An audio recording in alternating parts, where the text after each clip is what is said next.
Okay, the murder of Irina Sarutska has been controversial enough. I made a couple of videos. One that has been making the rounds here on YouTube. I posted how people just let her die without doing anything. But this gets somehow worse by the minute. And now we have the official Black Lives Matter account on Instagram has posted a video stating that black people, quote, have a right to violence, end of quote, amid mass outrage over the slaying of Irina Sarutska at the hands of a black male in Charlotte, North Carolina. Now, with all the misinformation going around, and it's a lot, by the way, I had to check this myself. And in fact, I think that if by the time this video will be posted, you can still go to the BLK Lives Matter on Instagram and check that this reel is on their stories. Although maybe it's already not in their stories because the time that I took this was already 20 hours. Stories last for 24 hours. But it is a reel published on their account. It's like they just re-uploaded that to their stories. It is in there. What is the clip about? Let's watch the clip and let's see what is it about. We have a right to violence. All oppressed people have a right to violence. And I'm going to tell you something. It's like the right to pee. You got to have the right place. You got to have the right time. You got to have the appropriate situation. And I'm absolutely convinced that this is it. We have a right to...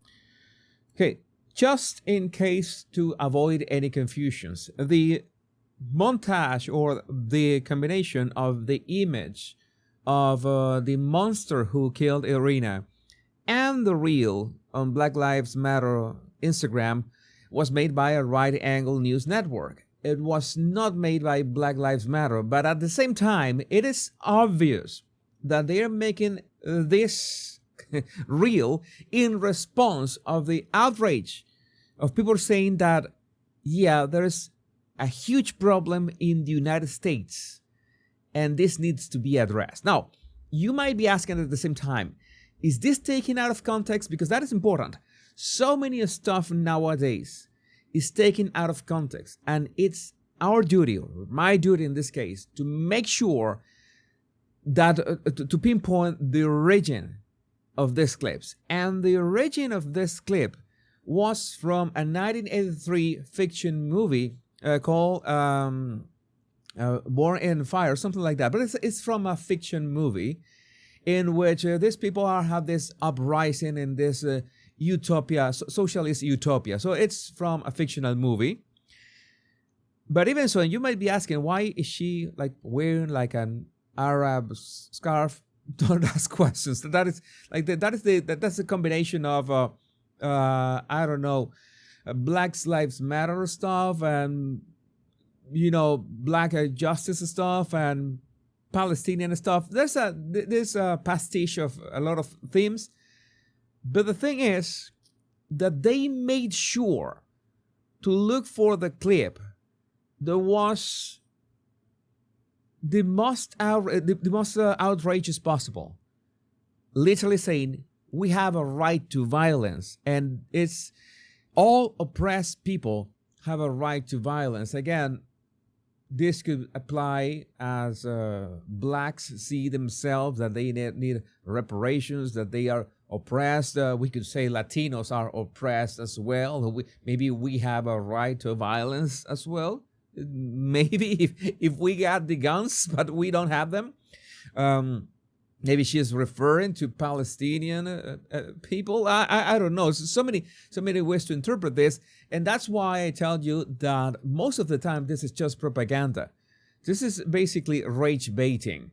Not race baiting, rage baiting. Baiting you into have this spark of rage. And, well, in this case, it is working like a charm.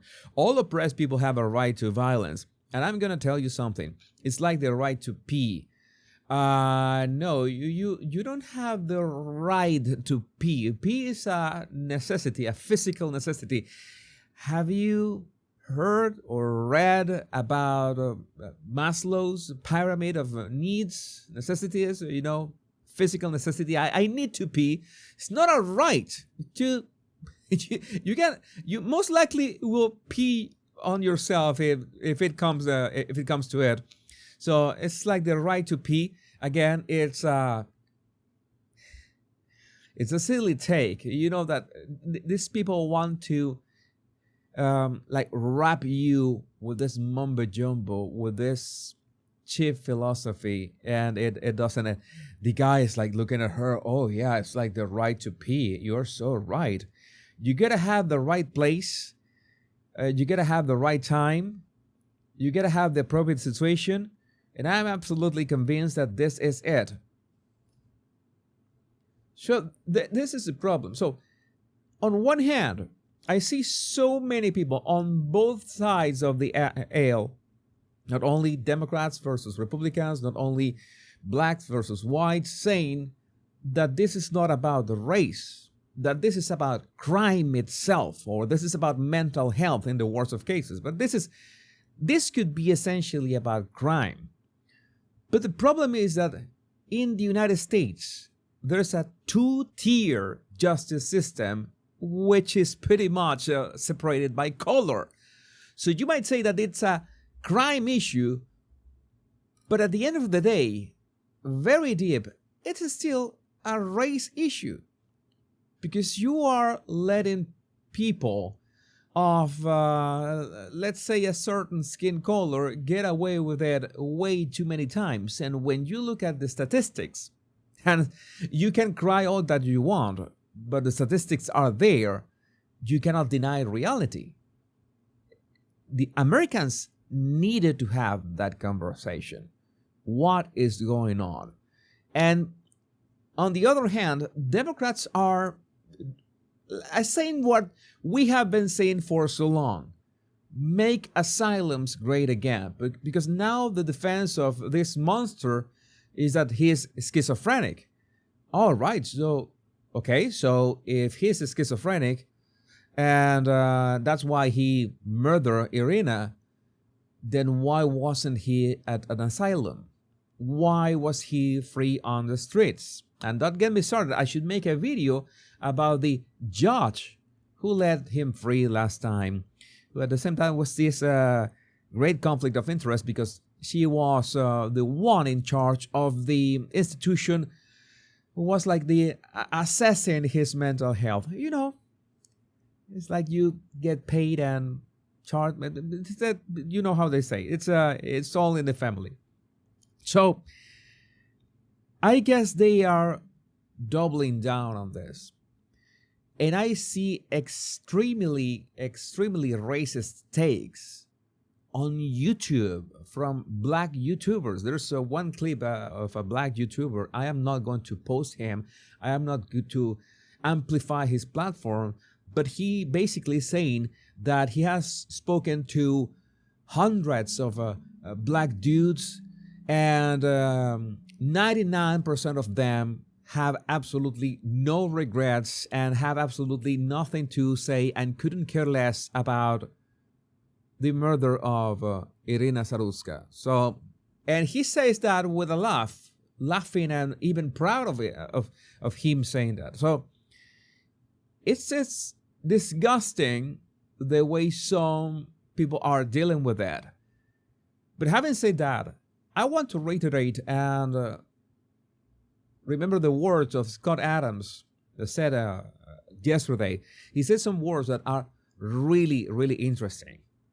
It is not fair to judge people on a case-by-case basis for what their community do. It is not fair to judge a black man for the statistics that all black men contribute to. That's not fair. It's like I've said it many times, it wouldn't be fair to judge me, a male Venezuelan, for what other male Venezuelans do. And believe me, there are a lot of reckless and ruthless and SOBs Venezuelans out there. And I will tell you, if you told me I despise Venezuelans because they are treacherous. I would tell you that yes, you have met what is the majority of Venezuelans. You would understand one of the reasons why I just couldn't tolerate living and understanding having born in Venezuela in many ways. I didn't like it. I wanted a high trust society. Venezuela always has been a low trust society. And if you say Venezuelans are treacherous, a blanket statement, I am not going to stop you. Because guess what? I would say it as well. Not to judge every Venezuelan individually under that blanket statement, because I wouldn't think it's fair to anyone to judge me because of what other Venezuelans, treacherous Venezuelans, do. But at the same time, Scott Adams says that making decisions about where do you live or where do you hang out or where you go to work, etc., considering the traits and the statistics of a community, a certain community, that is not racism. That is self-defense. So maybe we could say that from any community, could be blacks, could be Venezuelans, there are black Venezuelans as well. And maybe you could consider, we have to think this through.